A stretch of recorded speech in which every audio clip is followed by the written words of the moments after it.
Hey everyone, welcome to my 3 private episodes just for you. And I'm assuming you're like me and you love the Enneagram and might be considering what is this Enneagram coach thing? Should I become one? Well, if that's you, you're in the right place. And because in these 3 private episodes, guess what? I'm going to pull back the curtains and you get to see behind the scenes. Yes, I love when I get to see behind the scenes from other people's stories and like how did they get from where they were to where they are. And that's what I'm going to do for you in these 3 private episodes just for you. So, in order to help me to do that and to talk through my own personal journey with the Enneagram and how I got from being so stuck and to where I am today and how I got through all of those challenges, I have a very special co host. Now, this co host is one of my dearest friends. She was our first employee at YEC, and she is one of the best life coaches that I know out there. And her name is Danielle Smith. And she's one of the best life coaches and Enneagram coaches that I know out there. So, this is Danielle Smith, one of my dearest friends, and her coaching is Vocare Coaching. And she's going to help me to pull back the multiple curtains of my life by asking me very poignant questions to help me get through it all, the good, the bad, and the oh so hard parts of it, so that you can really see what it was like for me to go from the place of being absolutely stuck. If anything, I didn't even know who I was at the time, to where I am today, my personal journey. So get ready for this authentic discussion that will encourage you in these 3 private episodes, moving you from being stuck to where you need to be in your life's calling. So let's embark on my story right now. Let me introduce to you Danielle Smith. Hey, Danielle, it's so good to see you. Thanks for being here. Of course. This is so fun. I'm excited. Yes. Yeah. So you have been with me, Mhm. gosh, since 2016. No, 15. Like we've known each other since 2015. Mhm. But you've been there from the very beginning. In fact, without you, YEC wouldn't be here today, if I'm being really honest. Like you had a lot of skill sets that I didn't have to help me to like really get going and to push me forward. But also, you just were was like one of the biggest encouragers in my life. So I'm glad that you're here today because you're going to help me to walk through my story. And I think people will start to see why I have you guiding me because my story is one of being hidden and maybe just not sharing a lot, not out of embarrassment. It's just like, does it really matter? And so having you here today will really be beneficial for me as others get to hear my real story. Absolutely. And it's so fun to remember the journey. And I'm sure we've all heard the quote of don't compare your behind the scenes to someone's highlight reel. And yet that's so tempting in our very social media connected world. And Yeah. yet and with you, if we look at you, I mean, you have a lot of highlights and accomplishments that are really inspiring. You've trained over 2,500 people to become coaches. You've written 11 books, and I know the 12th is coming out this summer. You've got 250,000 people following you on social media. So I'm sure it's really easy to just think like for people to think, oh, she just was born that way. She's always had these skills. Like that's just, Tuesday for her to go out and do something amazing. But really, there is such a journey behind it. And so I'm excited to be able to really remember so much of that for you, the good, the bad, the ugly, and to, invite you to share all of the things that most people wouldn't know. So are you game for that? I am. Let's do it. All right, let's do it. And so, yeah, what were some of the key things that really, shaped you as you look back that were significant when you started out? Yeah. Well, okay. So interesting because I don't know how many people know me. I didn't start this journey until I was 40 years old. Mhm. So your Enneagram coach was born in 2016 when I was 40. Yes, 40. Or let's see, was it even that old? Anyway, my real journey started around 40. And It was during one of the most challenging chapters of Jeff and I's life because he actually had to leave a job because it was unhealthy Mhm. and he was looking for a job. So that was really scary. And then along the way in my journey of life through all these hard moments, I've learned and I've been able to look back and notice that I typically avoid the hardships and the challenges and crises. Like I don't I don't want to go through them. I don't never really saw them as a gift. Yeah. And in fact, what was so cool about all of this, when I look back, I can see that God had a greater plan for my life than even I did. Mhm. He had to force me out of the nest, so to speak, to create enough tension in my life that I would actually get out there and make a change. Now, when this all happened, it was in the change that was occurring within me, it was such a radical departure from what I've always known. And that's really kind of the biggest and the key thing to what happened, to what got me from where I was to where I am today. Mm. Yeah, so what do you when you say radical departure, like, what does that look like? Can you flesh that out a little bit for everyone to Yeah. understand? Yeah. So, okay. So, growing up as a type 9, the peaceful accommodator, I saw the world, through a very specific lens, my lens, and the ongoing message that was repeating within me. So, we each have these childhood false messages that either were directly said to us by Mhm. others, or it's what we interpreted by the way others were behaving or reacting to us, or even some of the things they did say, but maybe they weren't intending this message to land on us in a particular way. But the way our Enneagram type hears or absorbs or interprets it usually is in a very specific way. So for me as a type 9, I grew up thinking people were constantly saying the message, Beth, don't assert yourself. Your voice doesn't matter. Just focus on serving other people and making them happy. You just need to ignore yourself and let others be in the main spotlight, focus on them, make them happy. And so, if you're a 9 out there, I'm sure that you know exactly what I'm talking about, and you've probably experienced that as well. I mean, yeah, Danielle, you're a 9, right? Yep. Oh, wait, not everybody thinks that? What? No. Right. Totally. Yeah, that one hits home.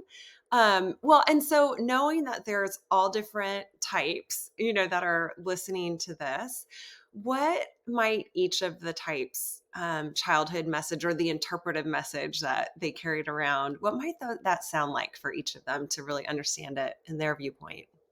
Yeah, because this is so important because the false childhood message really feels real, absolutely real for each of the 9 types. So much so that we live it out and our actions and our behaviors move towards it. And so it's so crucial that each of us understands and recognizes these false messages and that they're false. These aren't true. Though in your mind, you'll be like, but that is true, especially when you're in it. When you're in it, you're gonna be absolutely convinced, "No one can tell me otherwise, this is what's true." Mhm. Um, but it's not. And so the childhood messages for each type are like this. So the type 1, their false childhood message, what they thought they were hearing or were being told is, "It's not okay to make mistakes." Mhm. The type 2 heard, "It's not okay to have your own needs." The type 3s heard, "It's not okay to have your own feelings and identity." The type 4s heard, "It's not okay to be too much and not enough." Type 5s heard that it's not okay to be too comfortable by withdrawing from the world to process your thoughts and feelings. Type 6s heard, "It's not okay to trust yourself."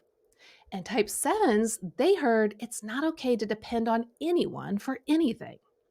And then type 8s, they heard it's not okay to trust others.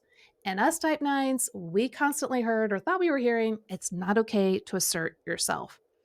So, what I'm hoping is that as people are listening to this and they hear their childhood message, think about what is your personal journey? What is your personal struggles? And how did that message actually really kind of rule you or you thought it was a guiding principle that was true? How did it derail you from living out who you really are, your real story, because without really knowing this, you're going to continue to have the same struggles and challenges.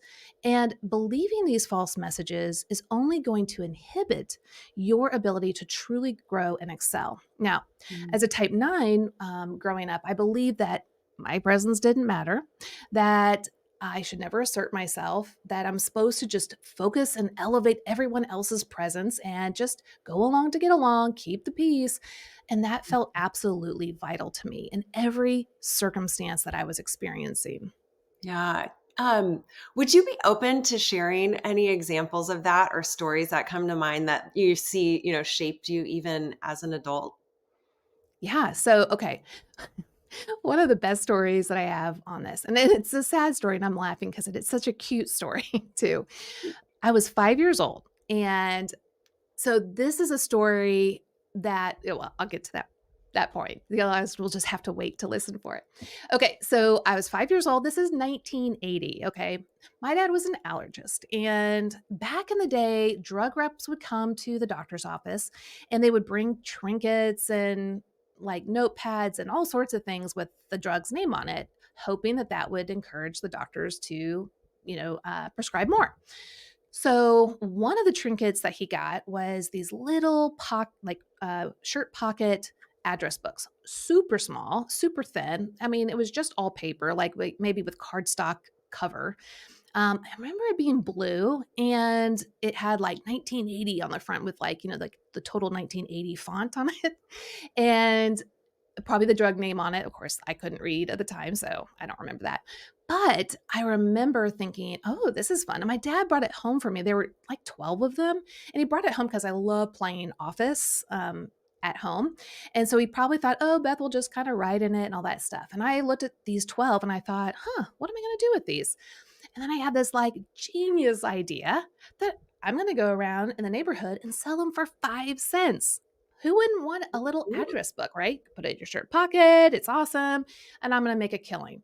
So at 5 years old, little Bethy is just trekking around the neighborhood. I started at the house across the street, the Edwards house. And Mrs. Edwards, opened the door and she bought one for 5 cents. I thought, man, this is amazing. So I go to the next house. And as I'm at the next house, my mom sees that I'm going door to door, like, what's going on here? And so she calls me back home and I explained what I was doing. And in her view, from her personality type, that was unacceptable. Mm. Now, my mom was a really sweet person. So this is where it's important that you understand that, yes, some adults, some authority figures, parents, you name it, can say these messages directly to us and in spite or being mean in some ways.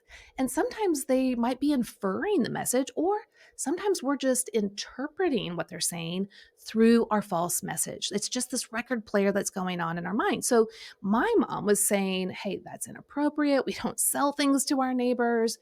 And so you need to take the money back to the neighbors and give it back to them. Mm. And I remember, I mean, I can just still remember being in, the front part of our house, right by the front door, and just feeling like, what have I done? How could I have been so embarrassing to my family? I should never assert myself like that again. I won't ever do anything without getting the full approval and okay and like excitement from others. Like, never will I do that again. And here I'm 5 years old, but that's kind of of course, I wasn't thinking in those nuanced terms, but that was the overall feeling that I adopted and believed in and vowed in my heart. And that's not what my mom was trying to say. My mom was not trying to Mm. say, Beth, for the rest of your life, don't assert yourself. Like that's just not what she was saying. So it's important to understand that some of the stories that we experienced early on, if we look back and we're honest, like, was that really what was trying to be communicated to us? And like I said, some people do grow up in really hard circumstances, and it was.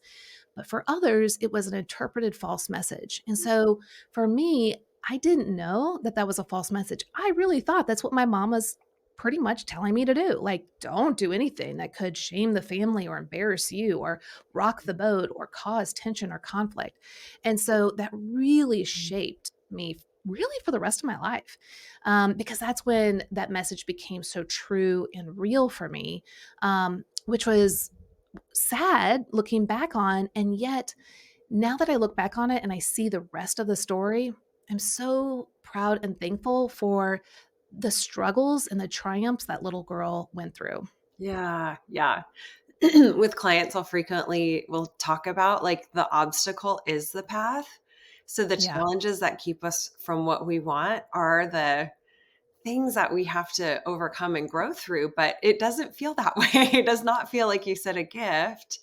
And it's we can look back and be like, "Oh, that's so cute," and we have perspective. But it is so Yeah. wild how things that we experience and are said to us as kids can have such a lasting impact, or we can make big decisions or create rules for how we'll operate in light of that. And so, how for you did you see that continue to impact you throughout life? That one moment, like how did that play out in the rest of your story? Yeah. So the way that that really played out, I mean, it really has affected all aspects of my life. Now, it doesn't mean I never did anything. Actually, I was a really great athlete. I played soccer. I was a goalie. So I did some pretty cool and amazing things. But Yeah. in the background in my mind, there was always that tension of, but don't assert yourself too much. Maybe be a good soccer player, but don't be the best. Mhm. Let other people shine, or stuff like that. I mean, it was in the background, playing this loud noise and rhythm, forcing kind of like trying to force me to live it out. And so, what that did, this message of don't assert yourself or your presence doesn't matter, or who cares what you've got going on, how that played out in my own life was that I basically shut down focusing on my wants, my desires, my gifts, my talents. Because why? Like, it Mhm. didn't matter, right? That's what was going on in my mind. Why would I, take um, a deep focus on what I wanted when I was supposed to be focusing on others and ensuring that there was this harmonious atmosphere wherever I was going? That was what was Mhm. important. And so this way of thinking really caused me to never pursue um, my own dreams, or I mean, even just knowing what that might be. Like, if you were to have asked me, what do you want to be when you grow up? I would be like a deer in headlights. Like, I don't know. And plus, don't ask me that, because not only do I not know, but that's not okay to really focus on. In fact, I have a funny story.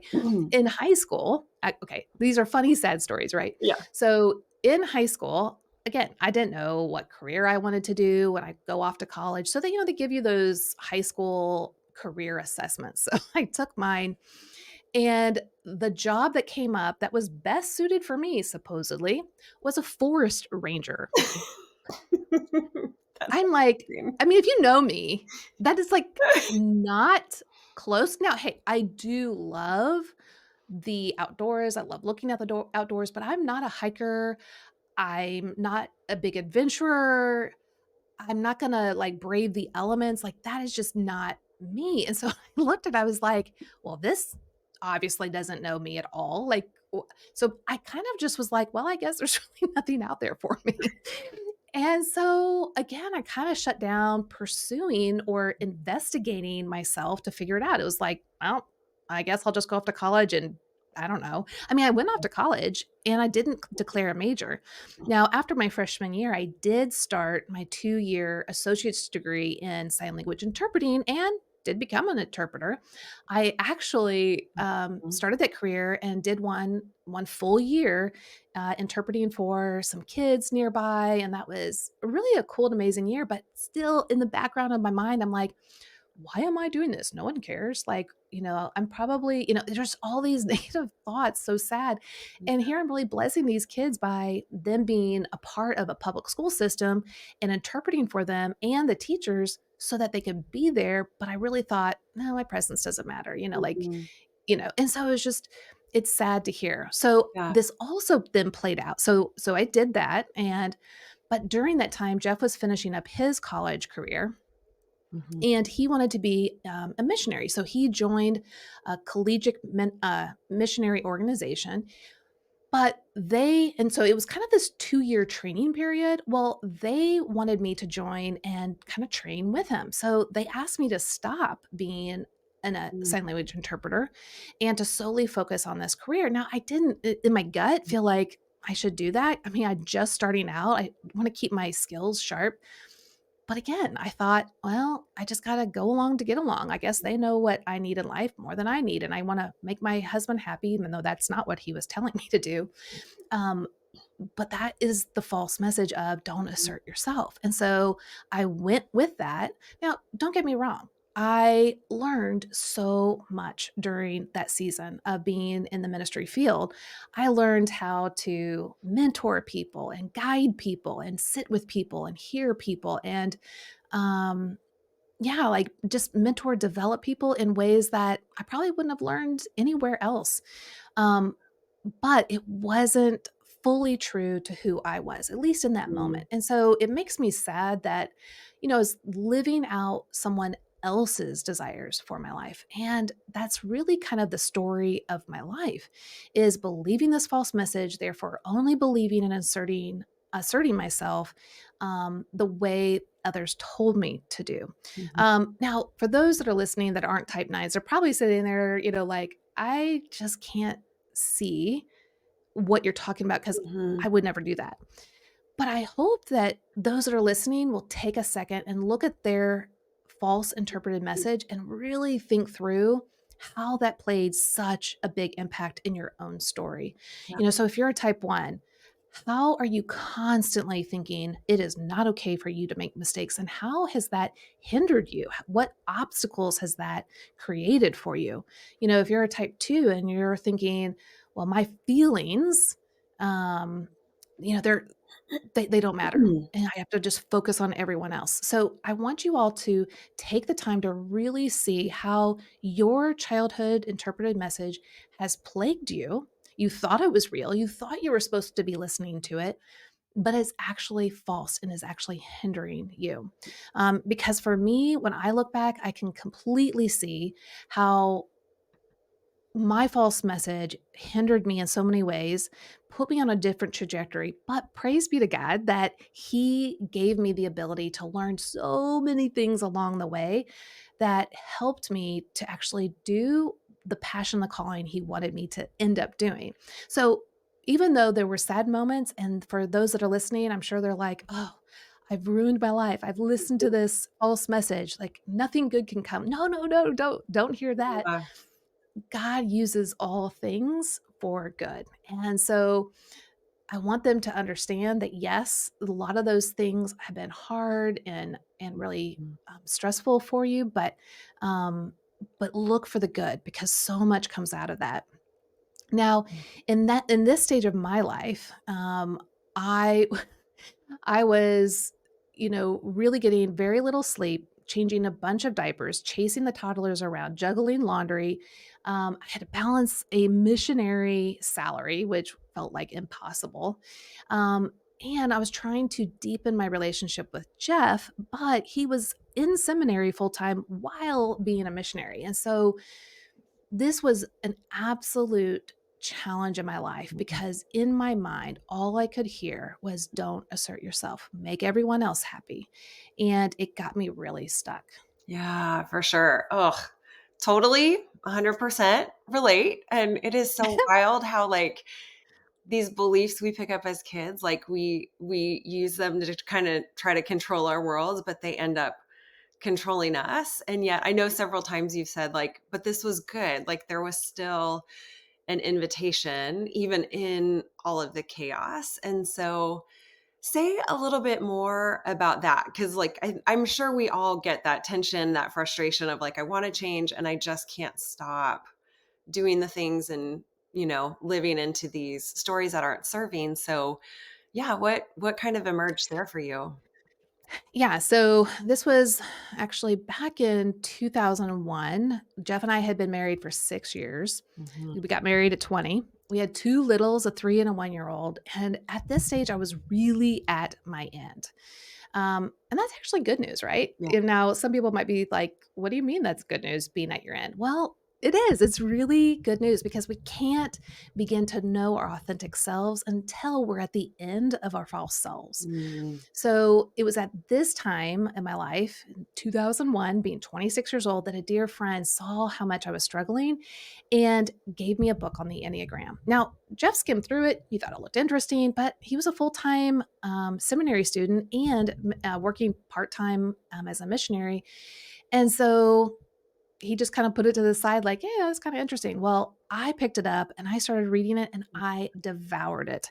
Now, a lot of people devour books, but this is actually really significant for me because I mhm, had a pretty significant reading disability growing up and I'm very slow at reading. So I'm pretty choosy when it comes to what I'm going to decide to read. And the fact that I devoured this and I enjoyed it and it made sense to me really said a lot to me. I was like, huh, there's something here. And I just saw the patterns. I could understand my type because I found my type right away. And I understood really quickly how this tool could not just help me personally grow, to help Jeff grow, our relationship grow, but anyone I knew. Like I could just see the blessings that could come from this. And so I continued to consume information on the Enneagram.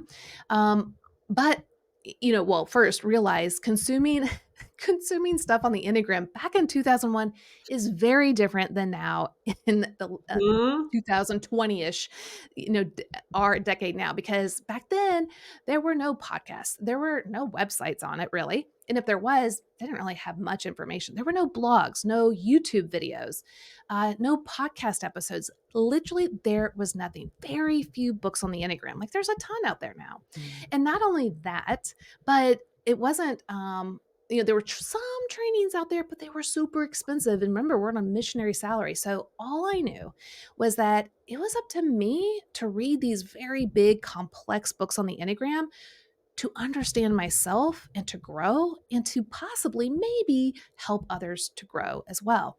But that's about all I took it to. It was kind of like I studied diligently and tried to work it out in my own life because what? mm. I'm not going to share this with others, right? Yeah. Well, and I was curious because I think we've all had that experience where we encounter something new and it's like our world shifts. Like something's opens up, we see hope. There's this whole new paradigm and perspective. And so it kind of sounds like you weren't the Enneagram evangelist out there, or to what degree were you like, everybody, you've got to know about this? Like, what did that look like for you? Well, inside I was, inside I was like, oh my gosh, y'all have to read this and know this. But man, the message, that false childhood message of don't assert yourself, Mm, was way louder and way more believable as truth than anything else. So sadly, I just hid my passion from others. I mm, mean, I didn't really even talk about it that much, even to mm, Jeff. I kind of just hid it for a while. I mean, he could kind of see things popping up here and there, but really, I just kind of hid. mm, Now, a couple years in, he started to see, there's some real growth happening in Beth's life and our relationship and family dynamics. And so he was a little bit more interested in it then, and then encouraged me to start sharing this tool with others and helping them understand themselves. But I mean, it took a lot from me to really share it with anyone. The mm, whole time I would share it with people, I was reluctant, like they're not going to want to listen to this. And, but things really did start to change when I would start sharing this with people and their mm, eyes would light up and be like, oh my gosh, this is so amazing. Yes, that's me. And that's why I do what I do. And I could see their growth. I was like, wow, this mm, explosion of passion within me started to really percolate and come up. And I'm like, uh-oh, what is this thing? Like I don't think I can like push this down much. Because the passion was getting so big and exciting. I've got to get out there. I've got to assert myself. Basically is what my internal world was saying. And it's like, right. Um, Really, I describe this season of my life like breathing fresh, crisp air for the first time. I mm, mean, watching people come alive to themselves and their real authentic calling and growth, yeah. there was just nothing better out there. But again, I continued to hide. In fact, what I did was I was like, okay, well, I've got something kind of cool here, and people are enjoying it, but I really shouldn't assert myself, and my presence doesn't matter. My voice doesn't matter. Again, I'm not thinking those exact words, but that's what's going on in the background. So I thought, hey, Jeff's a pastor. People will want to listen to him. So I'll basically be the Wizard of Oz, and I'll be behind the curtain pulling the strings, telling him what to say, because that's going to be much safer because they're going to want to hear from him, not me. Mm. Well, that actually was true. They were like, oh, this is amazing, doing all the things they were doing with me. And I started becoming jealous because I'm like, guys, internally, I'm thinking, guys, he does not know the Enneagram really. I'm like back here telling him what to say, and he can only take you so far. Well, that was the pattern I was living in. I Mhm. couldn't allow myself to go any further. I was absolutely stuck with these false messages, just destroying me internally, and the ripple effects it had on my family's life and other people's lives. So I couldn't see it at the time. I can now go, wow, I was really hindering people's growth and understanding because of my own false messages. Yeah. And I didn't know how to break free from them. And I bet there's a lot of people that, feel this way from their false message, right? So for those that are listening, like, what is your false childhood message? What are the record player messages that are going on, time and time again, Yeah. that keep you stuck, that keep you from moving forward? That's really what's so important. Hmm. Gosh, I love that. I think we all know that tension of that desire and that desire for something good that's good for us, that's good for others. And then yet the resistance that rises with that, like all the Yeah. fear and doubt that, is side by side with the excitement. And yeah, that's huge. And so clearly your story has more to come. And, I think it would be awesome to explore in the next podcast, like, how did you begin to take those steps and to really break free? Because clearly, more happened than you just hiding and keeping this to yourself. And so, how does that sound to explore that? So, for everyone Yeah. to benefit and see what that journey was like in the next one. Yeah, absolutely. I would love to share the story because it's a great story, Yeah. full of lots more big obstacles. So don't think that we're going to jump Mm. in and it's like, here it is. Like, everything is like, no, it was a rocky one, but it's a good one. Mm. And I remember, Danielle, you, a couple of years ago, you told me this incredible phrase that really changed my life. And I hope Mm. that others will take heed of it. You said that Joseph Campbell said that the cave you fear to enter holds the treasure you seek. Yeah. And what's your cave? What are you so afraid of? What is hindering you? And I'm going to share with you more about Mm. how much I was hindered, and then really that turning point, the ability to wake up to the gift that I had and to reveal that gift to others. Um, Mm. but I also want you guys to join us because I'm going to actually give you a gift at the end of our third podcast, because I want you to see how that gift ties into your story. I don't want you to stay stuck. I want you to experience that fresh, clean air, that crisp air of, this is who I am. This is my passion. So today, let it be your end day to believing and following your false childhood message and the beginning of living out your true, real self. We need you to show up to life, to be who you were authentically designed to be. And we want to know that person. So join us for the next two private podcast episodes that we're making just for you. And let's explore this a little bit further. See you in the next episode.